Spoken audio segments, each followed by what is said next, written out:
I believe that we are live. Deal quick dress code. Okay.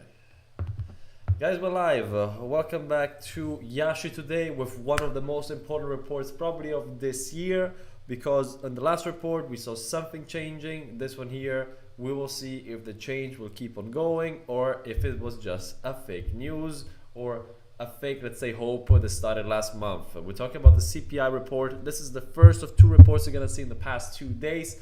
CPI will come first. The Federal Reserve is meeting today to then release a statement tomorrow about what they're gonna do with interest rates and pretty much their direction for 2023 and end of 2022, of course. Why is this important? Because the Federal Reserve has been fighting inflation for the past year. It made it their first, let's say, goal to fight inflation, as unemployment is already really good. And what they look at, of course, when it comes to fighting inflation is the inflation itself.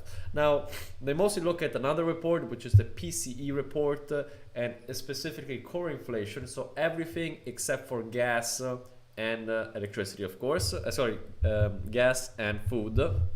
Reason being, they have less control over these commodities.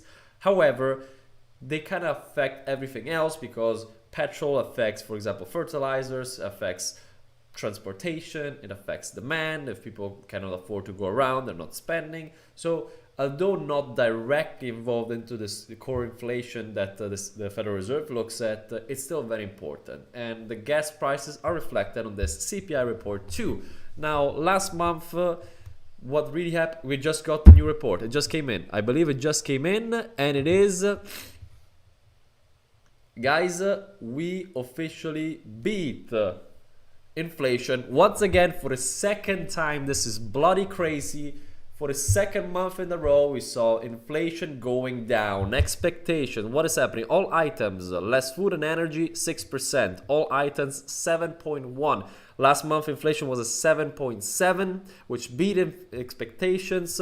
This month here, 7.1 for all items. If you look at what the Federal Reserve looks at, which is all items less food and energy, 6%. So again, we're seeing a downtrend. CPI expectation. Another thing we're looking at is how was the market expecting?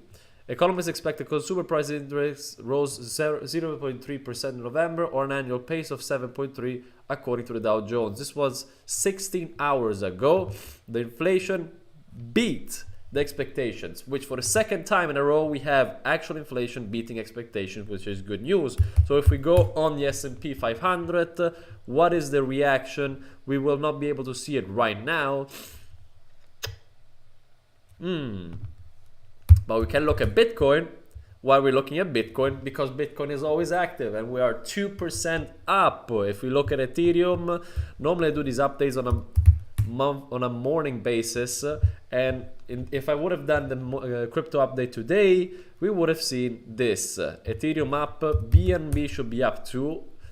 Actually, it is down. Why is it down? There are probably other reasons. Fact is, Bitcoin, which is, let's say, the representative of the crypto world in general, is up, and in the many articles that I talked about in the past couple of days, we saw how important the CPI report will be, because it will directly affect the Federal Reserve and how the future of lending, money, and the money markets will be. And this is already a very good news. Why is it good news? Because it's simply saying that inflation is coming down. So whether it's the Federal Reserve for the general economy or consumption, everything is going down. Now, why is it going down? Let's look at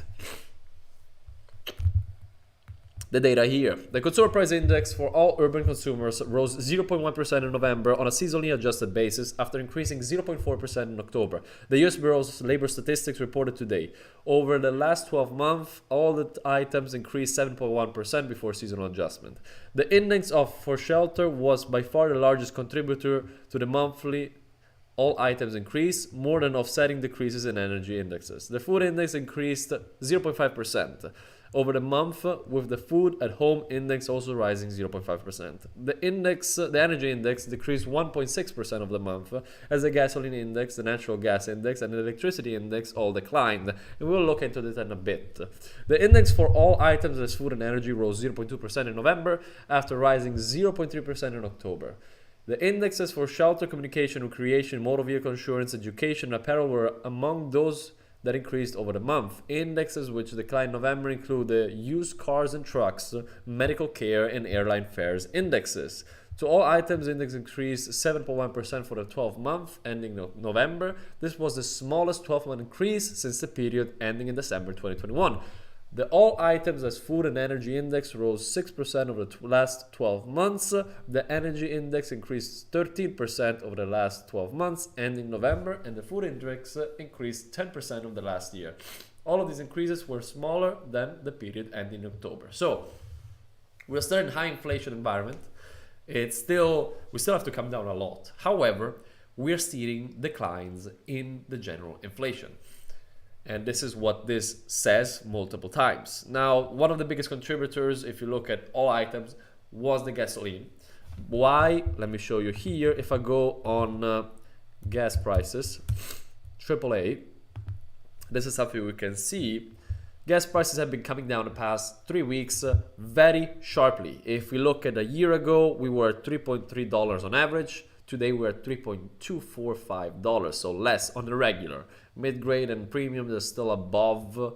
Actually, no. We're close. We're close to the standards of last year. Diesel, on the other hand, because of the shortages, we're still very high.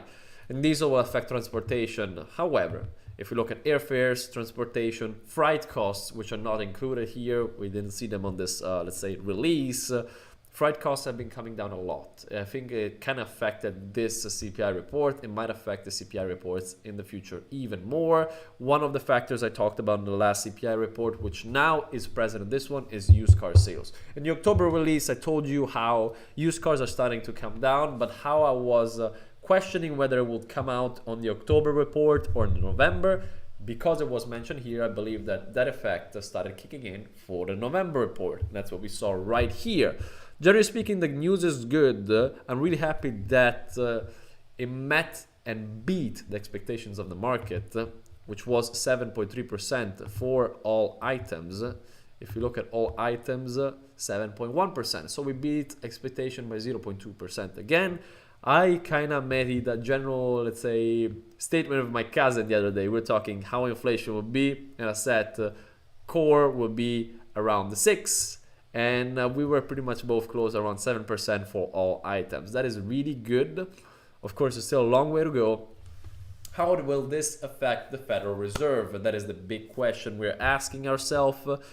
Federal Reserve wants to see inflation coming down. This is the second month where inflation has been slowing down. So it seems that what they're doing and the general economy and the general state of many things like the Ukraine war that is coming to a different pace and stuff is having some effects here. We're also having stabilization, for example, with food, again, through the different deals we saw with Ukraine and Russia. We saw stabilization in gas prices now that people are starting to solve the supply chain crisis that was created because of the war. So we're generally starting to see some improvements over the general economy and prices of stuff. And these two commodities are so important because they affect much more throughout all the prices in different economies. Fact is, it has been coming down. The Federal Reserve seems to have done a pretty good job. It seems to have created some kind of positive effect in terms of inflation. So the question is, how much will it increase in the future? We're expecting a 0.5 increase in interest rates tomorrow during the FOMC meeting, which is expected. If it is expected and it is met, I believe that the markets will be okay. And if the market is okay and the Federal Reserve can still increase interest rates, which will enable them to have a bigger cushion to save the economy if everything would come down, I believe it is in Mr. Powell's interest to increase by 0.5%. Even if there's already good effects in the general economy, it is pretty good for him because he can still increase, he can still meet the market expectation, not surprise them as he has been doing for the past 6 months, creating a bigger cushion for America and having a strategy that seems to be working, which is pretty good. I believe that 0.5% makes sense. So the question is, what will be the next one and what will be the next 3? we're seeing effects. We know that there are lagging effects. So the current state where we're now on interest rates, which is getting closer to the 4% base rate, is already very high.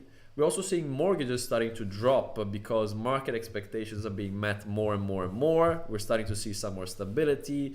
The Federal Reserve, the market are starting to come to some kind of equilibrium, and that brings security to banks who are willing to lend mortgages for a lower rate. This is why if we go on interest rates today, and I believe interest rates today, we should be still under 7%. Let's see here.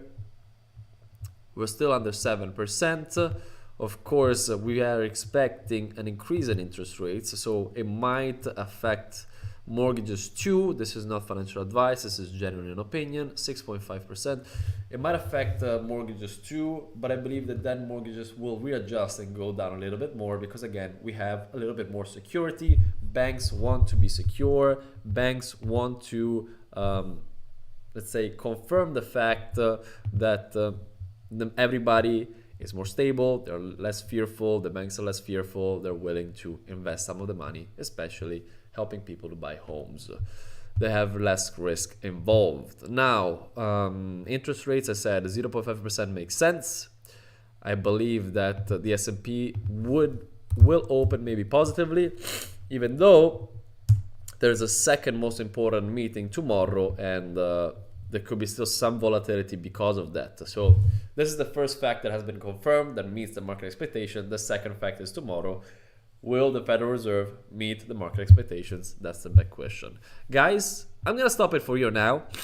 It's very early. I'm going to work on a couple of updates here. But I'm very happy about what is happening. I mean, if this is the trajectory, if tomorrow the Federal Reserve will increase 50 basis points, if the general, let's say, approach of the Federal Reserve seems a little bit more optimistic for the next year, what does this mean for the economy? It means that we're preparing ourselves for potentially a good bull run. But what does it mean for example, something that I'm really invested in, which is real estate? It means that we could expect lower interest rates next year. We could expect an increase of buyers coming back to the market, realizing that, maybe no big, let's say, crash is expected in real estate. Maybe this could be the last time to buy a house affordably before everything comes to explode in prices. So we will see maybe another flood of buyers coming in an environment where we have a low supply, and this could push home prices again in double-digit increases. Why am I so optimistic about home prices? Because we saw, even with a decrease in demand, we didn't see supply pick up quickly. Let me show you here, supply of homes, Redfin. Let me show you. One thing that is really concerning me a lot, and sorry guys, I have a cold, is the fact that this is not all America. I'm showing you Virginia, but this is pretty much a trend across most of America. The supply of homes, even if demand has been going down a lot, it seemed to have picked up from February to June, July of 2022, but now it's coming down again. And if you look at newly listed homes, it's falling off a cliff. And even with low demand, we have such a low supply that as soon as buyers realize that home supply will not increase anytime soon, they will flood the market again. They will get scared. They're like, FOMO will kick in. Even at 5% interest rates, this will be the new status quo. They will come in, buy out houses, which will create a supply shock, kind of like the supply shock that investors are expecting with Bitcoin, which could make home prices skyrocket again in double digits. This is what effect there could be if we're seeing a pivoting from the Federal Reserve, if we're seeing a general good approach. It will not be an immediate reaction because, as you know, home prices react much slowly than the stock market and Bitcoin. However, as more and more people pile up in an arch of probably 5 months, we could see some general big effects. Guys, this is all for now. Thank you for watching. I might do an update. I might do a separate video on this in the next couple of days just to break it down more in detail. This is a more, let's say, improvised live video. So there's little preparation. There's simply an expectation.